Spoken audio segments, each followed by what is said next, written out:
Saatnya iftar. Inspirasi V-Radio di waktu Ramadan bersama Ustazah Jahidah Farhati dari Dompet Duafa. Assalamualaikum warahmatullahi wabarakatuh. Alhamdulillahirabbil alamin. Wabihi nasta'in wa ala umri dunya waddin. Wassalatu wassalamu ala asyrafil anbiya'i wal mursalin Sayyidana wa maulana Muhammad sallallahu alaihi wasallam wa ala alihi wa ashabihi ajma'in. Amma ba'du. Alhamdulillahirabbil alamin. Segala puji kehadirat Allah subhanahu wa ta'ala yang telah memberikan kita begitu banyak nikmat. Nikmat iman, nikmat Islam, nikmat ihsan, termasuk nikmat sehat, hingga kita disampaikan pada puasa di hari ke-12 kali ini. Tak lupa salat dan salam kita curahkan kepada baginda besar kita, Nabi besar Muhammad sallallahu alaihi wasallam, beserta para keluarganya, para sahabatnya, dan semoga kita termasuk ke dalam pengikutnya hingga akhir zaman nanti. Halo V-Listener, kembali lagi bersama saya, Teh Jahidah Farhati, atau yang lebih dikenal dengan Teh Farhah dari tim Dompet Duafa, yang insya Allah di hari ke-12 puasa ini masih menemani teman-teman untuk mendapatkan kultum seputar bulan Ramadan. Di hari ke-12 ini kita akan membahas materi tentang Al-Quran sebagai kompas kehidupan. Mungkin banyak banget nih dari kita bertanya-tanya, kenapa sih harus meluangkan waktu untuk membaca Al-Quran? Kenapa sih kita nggak mencukupi dengan sholat aja? Kenapa sih Ramadan itu harus deket dengan Al-Quran? Ya, mungkin buat teman-teman yang masih bertanya-tanya nih, insya Allah mudah-mudahan pada kultum kali ini bisa mendapatkan jawabannya. Teman-teman, salah satu keutamaan Al-Quran yang pertama, Al-Quran itu adalah petunjuk. Hudal linnas, petunjuk bagi manusia. Gambarannya gini deh gampangnya. Kalau teman-teman itu ngelakuin perjalanan, ya, misalnya nggak tahu nih rutenya, ya, tracknya nggak tahu, dan tiba-tiba teman-teman itu nggak punya Google Maps, HP-nya mati, kira-kira bisa nggak sih teman-teman nyampe tujuannya? Nah, biasanya ini lama, atau nggak bisa jadi bahkan nyasar. Karena apa? Karena tadi nggak ada Google Maps yang nunjukin kemana tujuan kalian. Begitu juga kita dengan Al-Quran. Al-Quran itu ibarat Google Maps dalam kehidupan kita. Tapi tujuannya kemana? Ke surga. Jadi kalau nggak pakai Al-Quran, maka bisa jadi kita nih nyasar. Mending nyasarnya masih deket gitu ya. Tapi kalau nyasarnya ke neraka, ya itu kan lebih parah dan lebih menakutkan.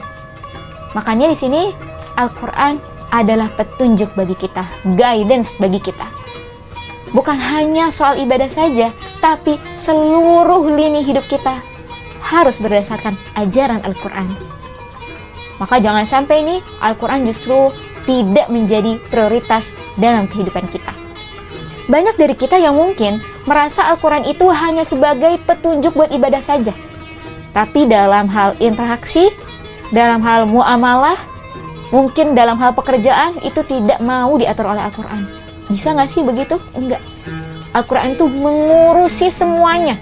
Bagaimana kamu bekerja, bagaimana kamu memperoleh harta, bagaimana kamu mengelola harta, mengolahnya.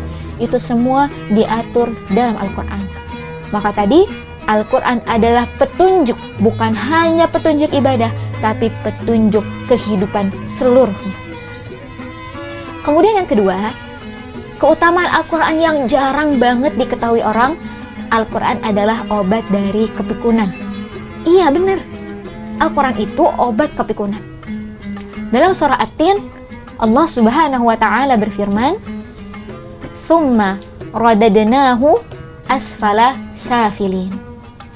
Kemudian kelak kami akan mengembalikan seluruh manusia asfala safilin, dalam keadaan yang hina dina. Ahli tafsir di sini berbeda pendapat. Apa sih yang dimaksud dengan hina dina? Pendapat pertama mengatakan hina dina di sini secakep-cakepnya orang, sehebat-hebatnya orang, ujung-ujungnya bakal hina alias keriput juga karena masa tua.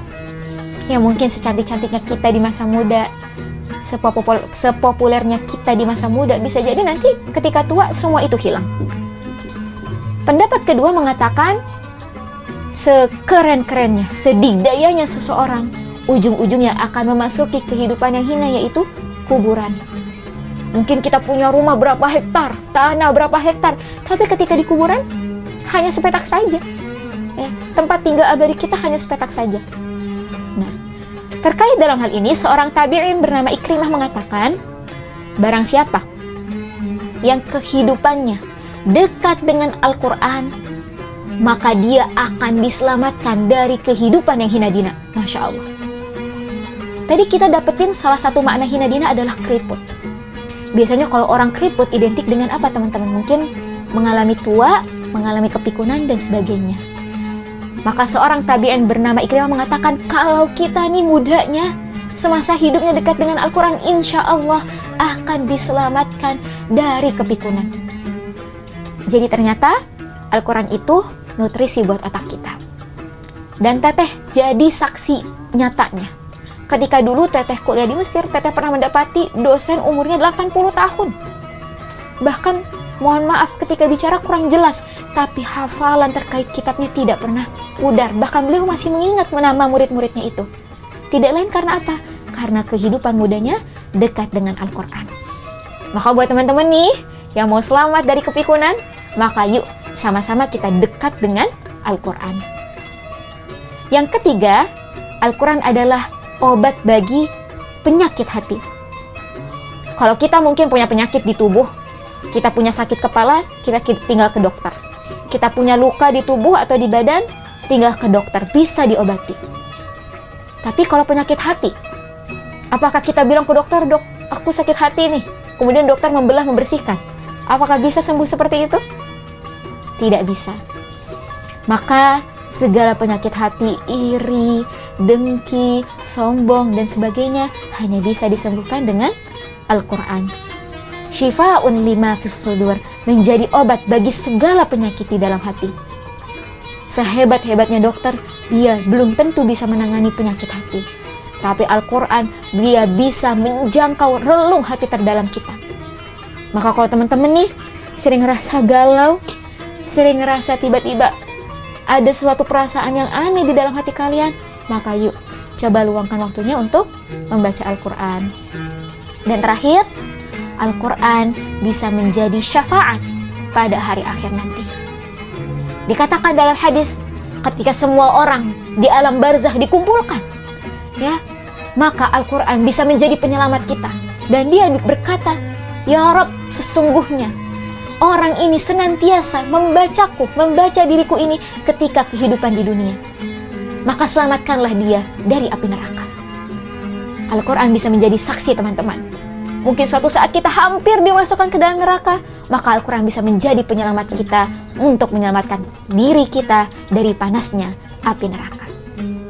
Maka yuk sama-sama kita jadikan di bulan Ramadan ini sebagai momentum untuk mendekatkan Al-Quran sebenar-benarnya. Mungkin di bulan-bulan sebelumnya kita nggak sempat baca Al-Quran sama sekali, maka yuk coba disempatkan membaca Al-Quran mungkin sebelum sahur, atau setelah berbuka, atau sebelum tidur.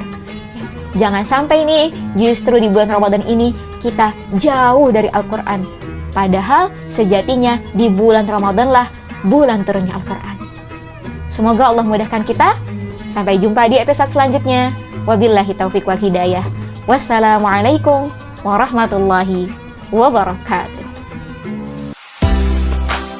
Sekian Iftar, inspirasi V-Radio di waktu Ramadan hari ini bersama Ustazah Jahidah Farhati dari Dompet Duafa. Terus dengarkan Iftar di waktu menjelang azan maghrib selama bulan Ramadan.